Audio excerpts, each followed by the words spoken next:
How's it going, folks? I'm currently not here right now. Please leave a message after the beep. That's just a funny joke for saying that I'm on vacation right now. So this video is recorded in the past. Ooh. Specifically, it was just Wednesday. So not that crazy. But I wanted to take me going on vacation as a way to do two things. One, go see some family. And two, put out a different type of content for y'all to really just see what you guys are interested in, reveal a little bit more about my life, my interests, things of that nature. And since I can't stay on top of the news while I'm gone, I thought this would be a pretty good opportunity to talk about things that I really enjoy. Hey, listen!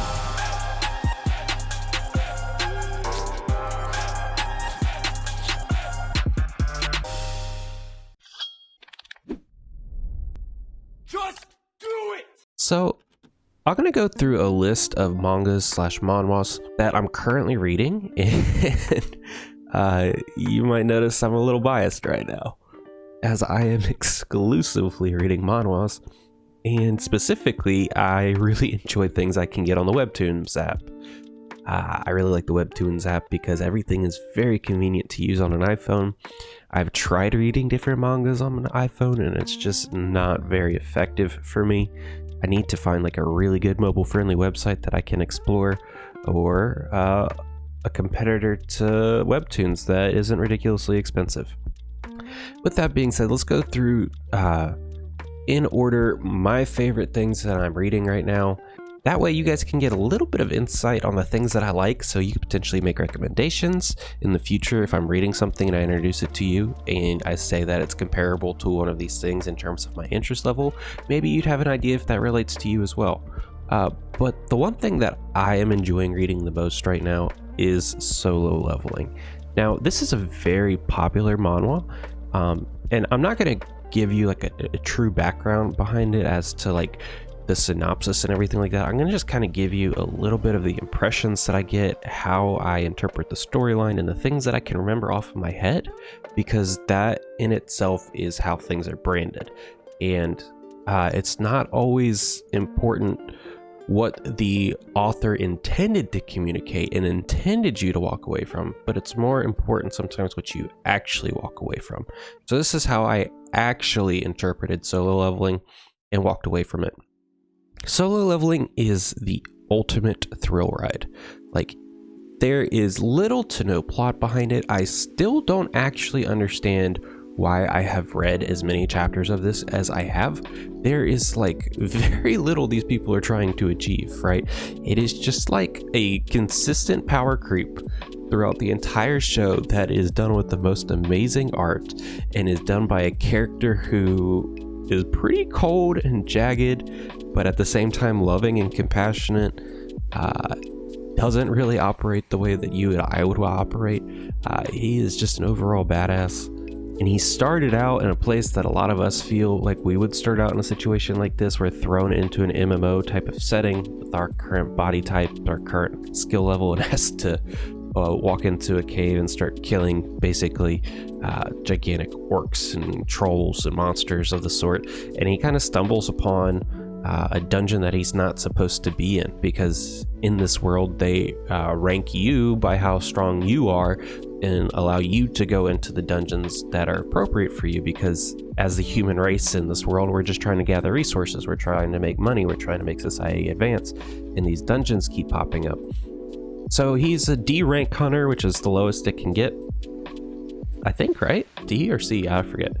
And then he gets thrown into this C rank dungeon. He's getting carried, and then at the end of the dungeon they find a second dungeon, and everybody's going crazy because generally that means that a lot of good things are happening. There's potentially a lot of money that can be made from this happening, and well, it turns out to be a lot more than they bargained for, and he finds himself in a situation where he is fighting for his life, and he is all of a sudden being like the leader in a group of people that are terrified despite being the weakest person. So it really brings out his character in him despite being so weak. And then somehow through the process he gets rewarded the ability to consistently get stronger over time in the way a traditional MMO would work. Whereas everybody else is kind of born with their latent talents that they have to hone and make a do with. This person actually gets to like choose if he goes to the gym and works out. If he wants to add those points he just got done to strength or to speed, to intelligence, and to charm, and to things like that. And he essentially begins to get to the point where he can start clearing dungeons and instances and things like that on his own. And so I'll stop there in terms of plot, but that just kind of gives you the direction the story heads. And honestly, there's not a ton past that. There are some pretty cool characters. There are really intense hype moments. The worlds that they create, these dungeons that you explore, they're really, really good. The drawing is might actually what keep me into some of the images are just amazing. I have one of my favorite memes personally used that came from it.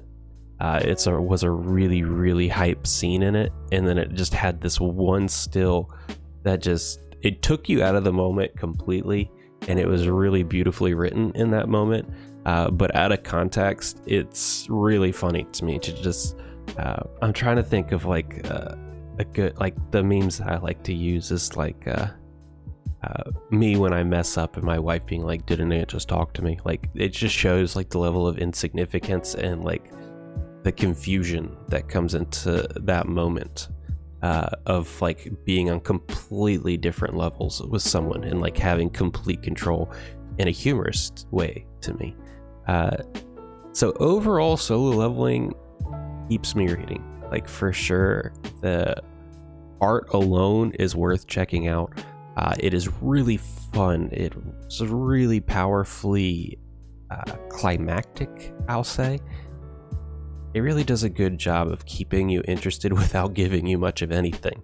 And I think that me harping on how bad the story actually is, not in terms of like cringe factor, just like the complete lack of it, and it being at the top of my reading list right now, should show you just how good the other qualities of this are. The next one I want to go over is Unordinary. I think Unordinary is kind of slept on by the community a lot. I think that the other manhwas on webtoons in this shonen genre are this actions type genre. I think that Unordinary gets slept on, and I'm not exactly sure why. I think it has something to do with the drawing. I think on the surface a lot of people read or see the art from it and they think that it's more cutesy and girly, and the reason it comes off that way is because it uses more vibrant colors. Things are a little plainly drawn out, and all of the world around these people are in colors associated to them, so it does kind of come off as more of a bit feminine in terms of its artistic style, but it doesn't feel like that once you actually dig into it at all. You will quickly find out that it is done this way so that when you see a speech bubble, you instantly know who's talking, and it gives it a character and a quality and a tone that they can then manipulate over the course of the dialogue.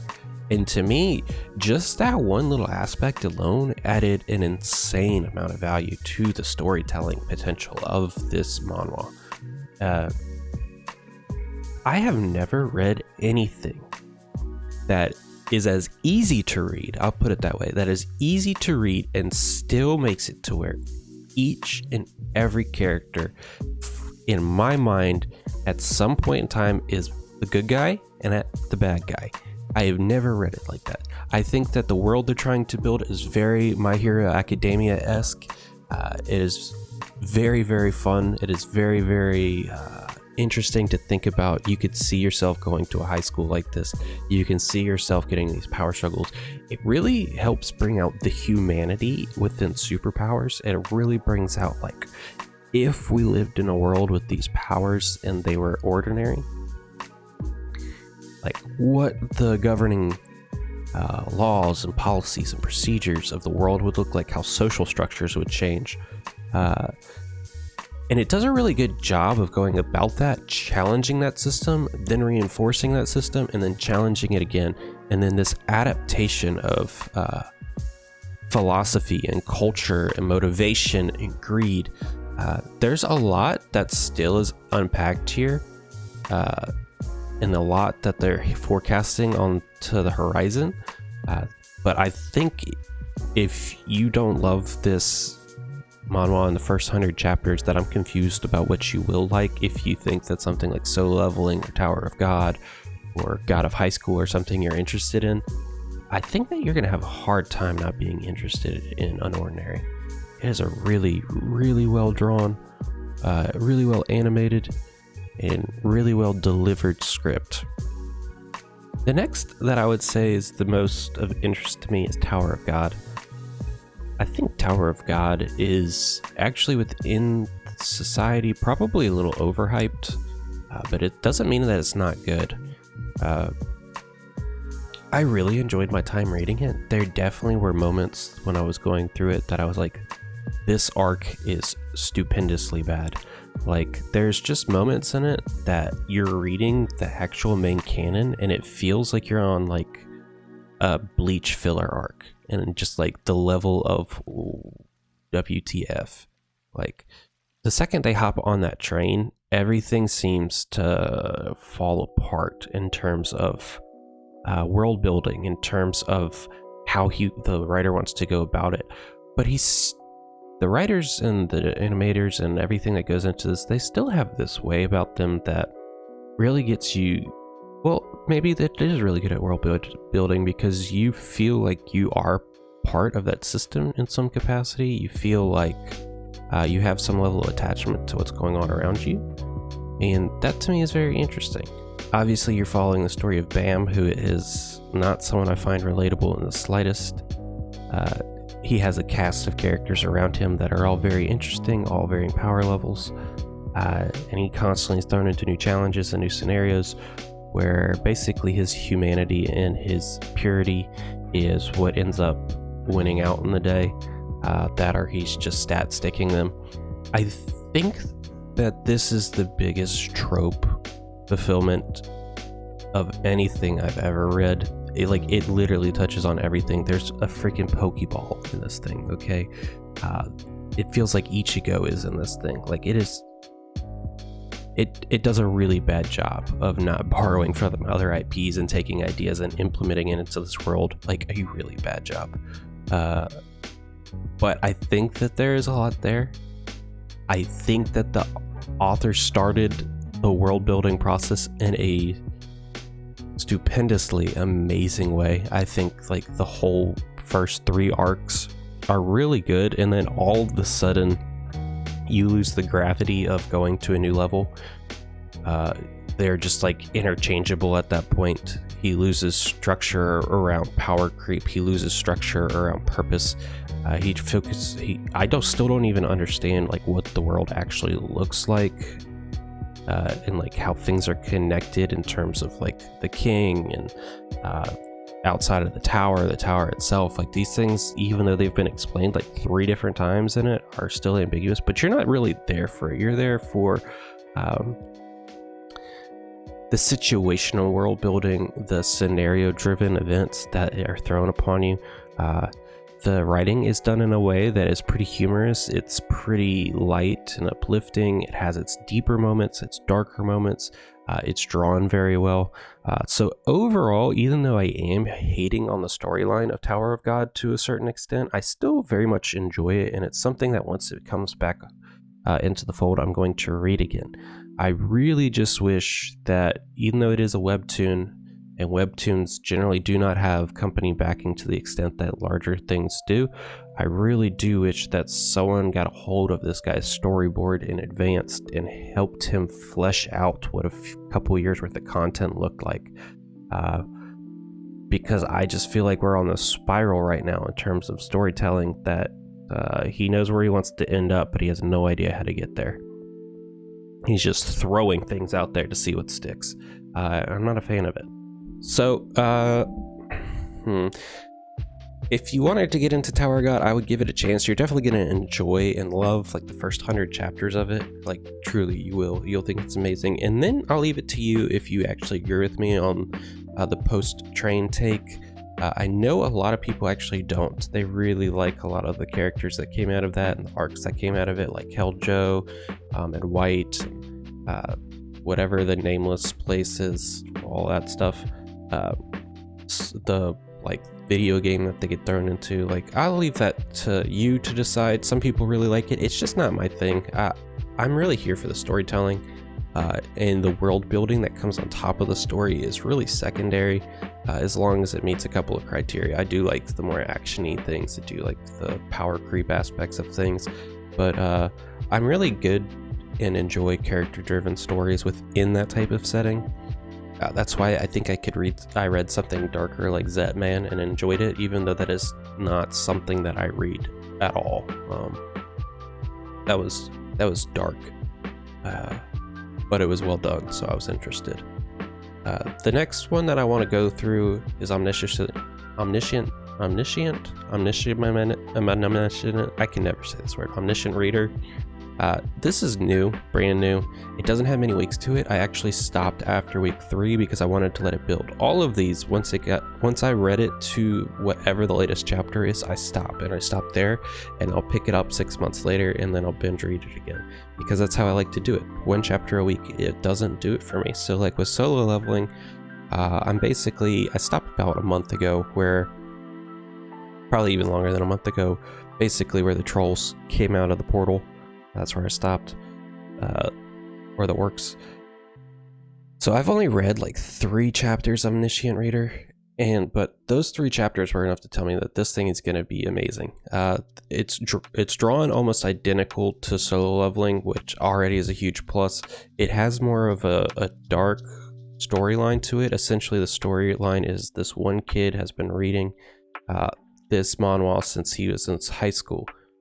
Maybe even earlier. Was it middle school that I started reading it? Anyways, but he was the only person reading it. Like, it's that manhwa started out hot, it had several thousand views, and then all of a sudden, after like season 2, he alone was the only person reading it, and the author every single week posted it out there. And then you start the series the day that manhwa ends. And then the reader finds out that everything that happened in the manhwa is about to happen in real life. So he's the only person that knows the future. That in itself is a really interesting premise. And then it's done on top of the drawing style of Solo Leveling, so I'm hooked. So I'm looking forward to more of it. I'm glad I did start it. I didn't just let the hype build in the background without me like interacting with it to like, become jaded by it by the time it gets there. It's pretty dang on good. And then the last one that I'm reading, and this is the one I'm currently binging, but it's also my least favorite, is God of High School. My gosh, God of High School. I am so confused, guys. I have never seen something power creep so exponentially to the point of confusion. They spent so much time character building for the first like 40 chapters, and it was so good. I really enjoyed the humor, the direction, the dialogue, the thought of the 6 and the potential that was there, and this society and yada yada yada. And then like literally out of nowhere, it just power creeps to oblivion. And next thing you know, you have to learn a completely different world. You're being attacked by cows. It's like you're a god. Like literal gods are clashing. Humans all of a sudden are like irrelevant. There's this thing called a taboo that you have no idea that got broken, and you kind of have to like piece everything together. It's like all of a sudden you have like 30 characters or relevance, and then all of a sudden, boom, like that. Only one person in the entire story. Well, three people in the entire story relevant. The main character, the main bad guy, and then the main bad guy's boss. Like, what the heck? Like, literally everybody else got power creeped out to oblivion, like in a matter of seconds in that show. And then it was delivered in a way to where it's like you're not even in the same world. It's like a completely new world. So to me, God of High School it's bottom of this list. Not because it's not well drawn, not because the writer in himself even is bad at dialogue. Like, it's really just that low because I don't even know what the heck's going on anymore. A guy has a cow lady inside of him. I reread it and like I think I understand what happened there, but it was just like it happened. There's all of these cows and these monkeys all of a sudden. This dude has a third eye on top of his head for whatever reason. Like, it's just weird, guys. I don't know. It's fun. It's not like I don't enjoy reading it. I still pick it up every night before I go to bed and I read it a little bit, but I'm just confused. That's where I'm just gonna end that. I'm just confused. So guys, that's what I'm reading right now. I don't know if this video is of any interest to you whatsoever, but I would love to hear your take on these takes. If you absolutely hate me for saying God of High School is poorly written, let me know. If you have a suggestion for me, let me know. If you have a critique for me, let me know. But in the comments, if you want to make a suggestion, try to convince me in like 2 sentences or less, because if you're gonna send like, okay, this is my pet peeve. When you're talking to someone on like Reddit and they're trying to convince you of a story, if they need like 4 paragraphs to try to convince you to read a story, and no, it's not worth it. I mean, I know I'm going on rants, but that's just because I'm going on a rant. That's the whole intention of this video, is to go on a rant. So I'll see you when I get back, guys. Take care.